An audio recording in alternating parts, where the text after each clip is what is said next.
Warahmatullahi wabarakatuh. Berjumpa kembali bersama saya Sulasri, CGP Angkatan 10 dari SD Negeri Jati Cempaka 4. Pada video kali ini saya akan melakukan kegiatan praobservasi untuk aksi nyata modul 2.3 coaching dalam supervisi akademik.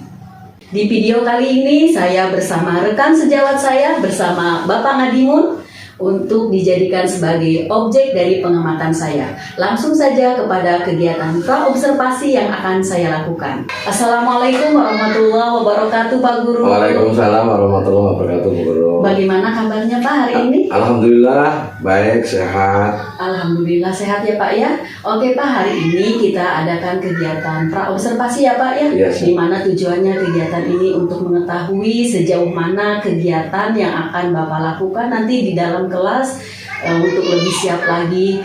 Nah, kemudian ada beberapa pertanyaan yang ingin saya sampaikan ya Pak ya. Boleh ya Pak ya? Boleh, silakan. Oke, baik. Gini Pak, terkait dengan tujuan pembelajaran. Nah, jadi rancangan pembelajaran yang akan Bapak lakukan nanti di saat di kelas. Nah, tujuan pembelajaran yang ingin dicapai oleh peserta didik itu apa ya Pak?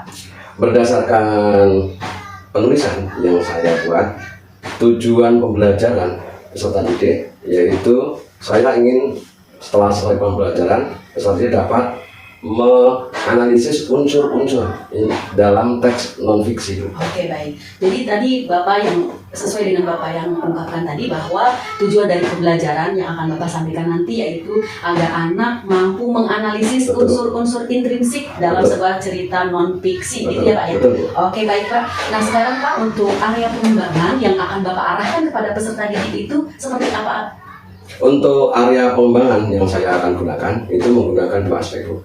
Yaitu aspek pengetahuan dan aspek keterampilan.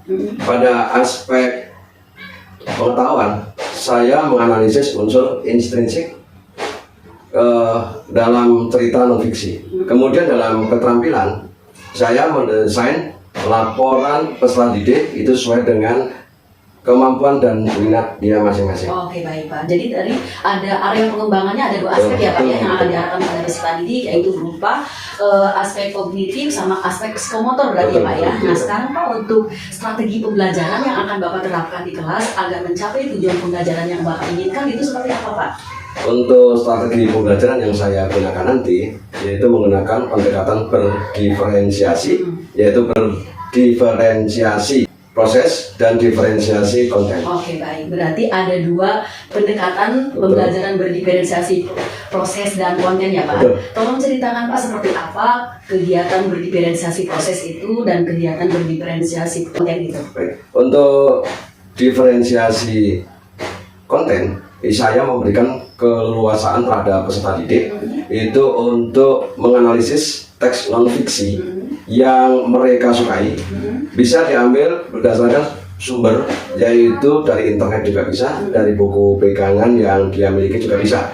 Sedangkan untuk diferensiasi proses, saya melakukan untuk pembagian kelompok belajar mereka berdasarkan gaya belajar seperti visual, auditory, dan kinestetik. Oke, baik Pak. Berarti secara garis besarnya Bapak akan melakukan strategi pembelajarannya itu berarti dengan tadi pendekatan berdiferensiasi lebih kepada kesiapan belajar anak dan gaya belajar anak ya Pak ya. Betul. Nah sekarang Pak, untuk model pembelajaran yang akan Bapak terapkan seperti apa nih Pak? Untuk model pembelajaran yang saya gunakan nanti itu problem based learning. Problem Ya, based learning problem ya based Pak ya. learning, betul. Oke, baik. Berarti di dalamnya nanti ada alur sintak-sintak yang akan Betul. Bapak lakukan di kelas ya Pak ya. Oke, selanjutnya Pak, untuk kegiatan tersebut media pembelajaran yang Bapak perlukan itu apa saja nih? Untuk media, Bu, yang akan saya gunakan dan saya persiapkan itu diantaranya laptop, kemudian infocus tentu saja, kemudian ada video, kemudian ada PPT, kemudian ada juga contoh dari teks non-fiksi, kemudian untuk lembar kerja peserta didik. Oke, baik. Masya Allah, luar biasa Pak. Media pembelajaran yang Bapak gunakan begitu banyak ya Pak ya. Ya. Nah sekarang untuk selanjutnya Pak, penilaian yang akan Bapak gunakan untuk siswa itu seperti apa aja Pak? Untuk penilaian, Bu, untuk penilaian itu menggunakan formatif, mencakup tentang observasi ketika pelaksanaan proses belajar mengajar, kemudian tes tertulis, Bu.